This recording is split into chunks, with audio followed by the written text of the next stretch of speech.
E se alguém dissesse exatamente como, quando e onde você iria morrer, você entraria nesse avião? Essa é a pergunta que muita gente se fez nesta quinta-feira, dia 8, depois de uma atitude inesperada e extremamente comentada de Carlinhos Maia. Antes de continuar, já se inscreve no canal e ativa o sininho, porque notícias como essa, cheias de bastidores, controvérsias e reviravoltas, você só acompanha aqui, com todos os detalhes que realmente importam. Carlinhos Maia, um dos maiores influenciadores do Brasil, estava prestes a embarcar em um voo de jatinho particular quando decidiu simplesmente desistir da viagem. O motivo não foi falha mecânica, nem problema climático, nem atraso. Foi uma previsão. Uma vidente bastante conhecida nas redes Lene Sensitiva teria afirmado que Carlinhos morreria em um acidente aéreo, chegando ao ponto de citar até o número da aeronave. E foi aí que tudo mudou. Segundo o próprio Carlinhos, previsões desse tipo fazem parte da vida dele há mais de 10 anos. Sempre aparece alguém anunciando tragédias, doenças ou acidentes. Mas desta vez, algo soou diferente. Não foi uma previsão genérica. Não foi algo vago. Houve um detalhe específico demais: o número do jato. E esse detalhe foi o suficiente para acender um alerta. Carlinhos decidiu não embarcar no jatinho e optou por um voo comercial. Em tom que misturava ironia, desabafo e reflexão, ele explicou que, se alguém estava tão certo do que iria acontecer naquele avião, mudar os planos poderia ao menos confundir essa narrativa. Para alguns, foi brincadeira. Para outros, medo real. E para muita gente, foi um sinal de que até quem aparenta ter controle total da própria vida também é impactado por esse tipo de discurso. Mas o assunto não parou aí. Longe de se colocar como alguém dominado pelo medo, Carlinhos fez questão de deixar clara sua posição espiritual. Ele afirmou que, acima de qualquer previsão, palavra ou suposta vidência, quem conduz o destino da vida dele é nosso Senhor Jesus Cristo. E foi nesse ponto que a fala dele ganhou ainda mais repercussão. Carlinhos levantou uma reflexão incômoda. Quantas pessoas não têm a estrutura emocional ou espiritual que ele diz ter? Quantas pessoas entram em pânico, adoecem emocionalmente ou tomam decisões extremas por causa de palavras lançadas por terceiros? Segundo ele, muitas dessas previsões se parecem mais com maldições do que com alertas. Ele foi além e tocou em um ponto delicado. Disse que deveria existir punição para esse tipo de prática no Brasil. Para Carlinhos, não se trata apenas de opinião ou crença, mas de responsabilidade. Anos e anos ouvindo previsões negativas, tragédias anunciadas e discursos que podem destruir a mente de alguém mais vulnerável. A fala dividiu opiniões imediatamente. Nas redes sociais, muita gente apoiou, dizendo que previsões desse tipo ultrapassam qualquer limite e causam terror psicológico. Outros afirmaram que ele levou tudo a sério demais, enquanto alguns questionaram se a mudança de voo não foi, no fundo, uma confirmação de que a previsão realmente mexeu com ele. Teve quem defendesse a liberdade religiosa e espiritual, dizendo que cada um acredita no que quiser. Teve quem comparasse o caso a fake news emocionais, capazes de gerar pânico silencioso. E teve quem levantasse uma pergunta ainda mais provocadora. Se ele realmente não acredita, por que mudou o voo? O próprio Carlinhos tentou responder isso ao explicar que, apesar da brincadeira, sua fé está intacta. Mas ele não negou que palavras têm peso. Palavras entram na mente. Palavras ficam. E mesmo quem é forte, em algum momento sente o impacto. Ele ainda fez um alerta poderoso. Disse que até pessoas próximas, sem perceber, às vezes lançam palavras negativas umas sobre as outras. E que, se a gente não tiver clareza de quem guia o próprio caminho, acaba vivendo à mercê do que os outros dizem sobre o nosso futuro. O episódio reacendeu um debate antigo, mas sempre atual. Até onde vai a liberdade de expressão quando envolve previsões de morte? Existe uma linha entre crença pessoal e dano psicológico? E quando a pessoa mencionada é uma figura pública, isso normaliza esse tipo de discurso ou torna tudo ainda mais perigoso? E é exatamente nesse ponto que a discussão ganha uma dimensão ainda maior, porque o caso deixa de ser apenas sobre Carlinhos Maia ou sobre uma vidente específica e passa a escancarar um fenômeno que cresce silenciosamente nas redes sociais. A lógica é simples e ao mesmo tempo perturbadora.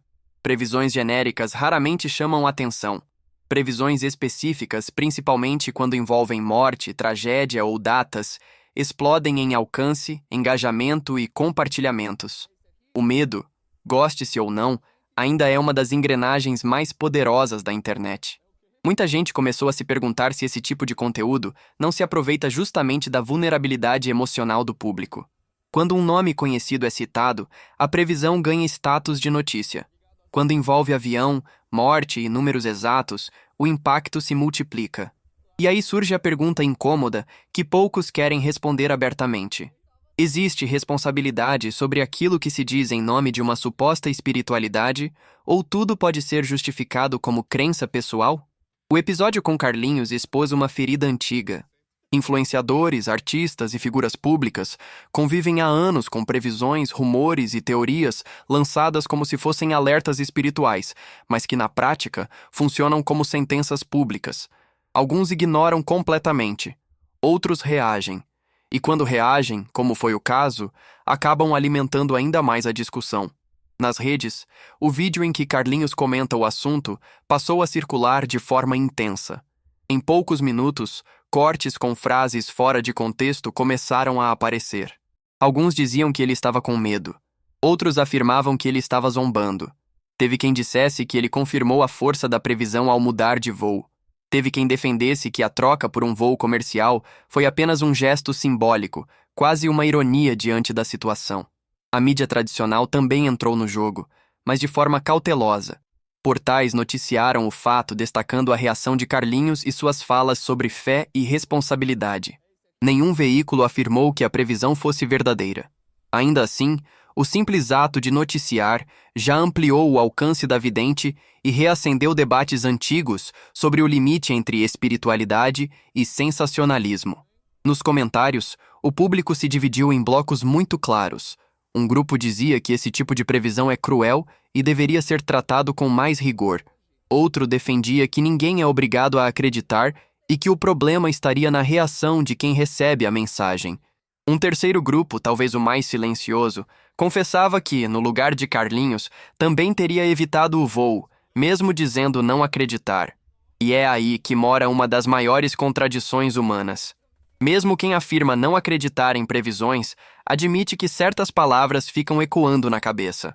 Mesmo quem se diz racional, reconhece que a dúvida, ainda que mínima, é suficiente para gerar desconforto. Não é sobre fé ou descrença, é sobre o peso psicológico da sugestão. Carlinhos tocou exatamente nesse ponto ao falar de maldição, não no sentido religioso literal, mas no impacto que palavras negativas repetidas ao longo dos anos podem causar.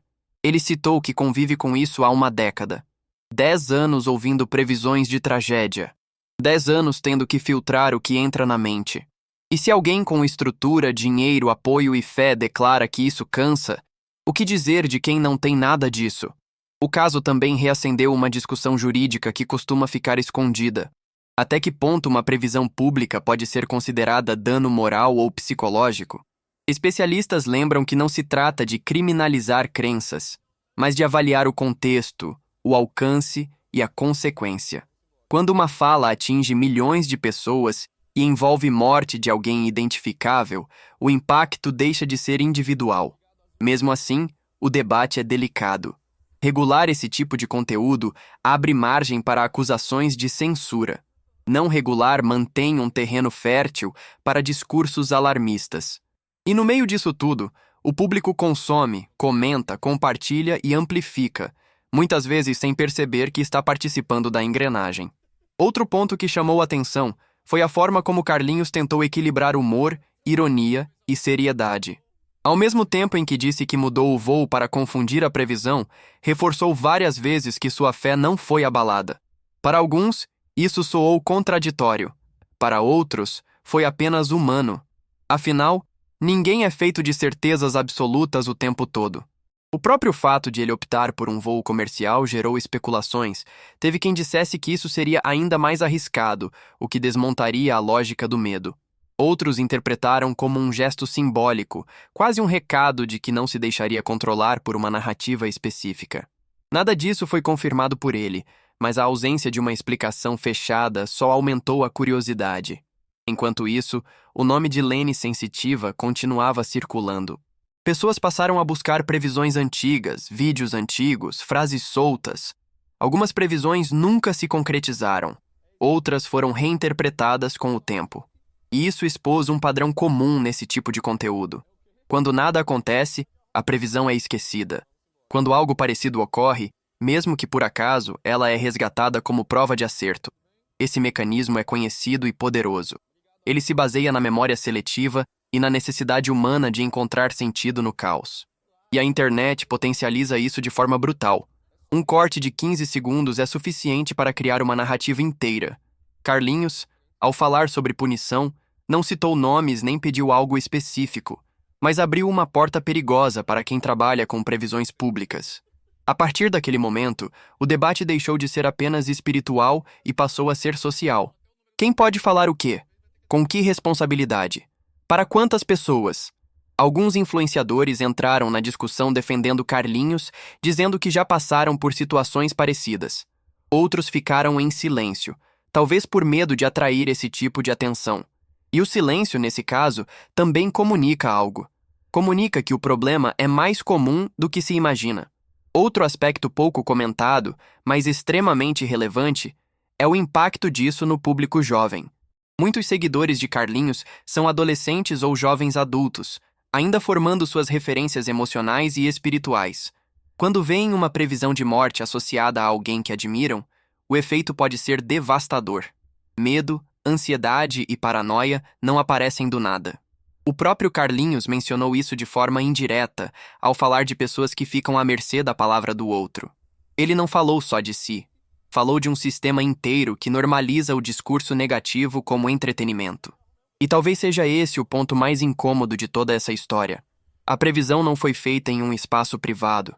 Ela foi lançada ao público, transformada em conteúdo, consumida como espetáculo.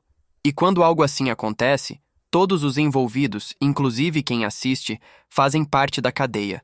A polêmica continuou crescendo porque não há uma resposta simples. Não existe um vilão claro, nem um herói absoluto. Existe um cenário confuso, cheio de crenças, interesses, audiência e emoções. E é justamente essa complexidade que prende o público. Carlinhos seguiu sua agenda normalmente depois do episódio, o que para muitos foi um sinal de tranquilidade. Para outros, foi apenas uma tentativa de seguir em frente. Mas a pergunta continuou ecoando. Se ele não tivesse falado nada, o impacto teria sido menor? Ou o silêncio teria sido interpretado como confirmação? Esse dilema acompanha quase toda figura pública. Reagir gera debate. Ignorar também. E no meio disso, cada palavra é dissecada. O caso também levantou comparações com outras situações semelhantes envolvendo celebridades e previsões. Algumas optaram por processar, outras fizeram piada, outras desapareceram por um tempo. Não existe uma fórmula. Cada reação gera uma consequência diferente. E talvez seja exatamente isso que torna essa história tão intrigante. Ela não termina quando o avião pousa. Ela continua nos comentários, nas conversas de grupo, nos vídeos de reação, nos cortes sensacionalistas e nas interpretações pessoais. No fim das contas, a pergunta que fica não é apenas se Carlinhos acreditou ou não na previsão. A pergunta real é por que previsões de tragédia ainda têm tanto espaço e tanto público. O que isso diz sobre nós como sociedade? Por que o medo ainda engaja mais do que a esperança? Enquanto essas questões seguem sem resposta definitiva, o episódio permanece vivo, alimentado por opiniões, julgamentos e reflexões. E talvez seja exatamente isso que o torne tão poderoso. Não é sobre um voo, é sobre palavras, influência e o peso invisível do que se diz publicamente. Agora quero saber de você. Onde termina a liberdade de expressão e começa a irresponsabilidade emocional? Você acha que esse tipo de previsão deve ser tratado apenas como crença ou precisa de limites? Deixa sua opinião nos comentários, se inscreve no canal, curte o vídeo e acompanha aqui os próximos desdobramentos desse caso que ainda promete render muita discussão.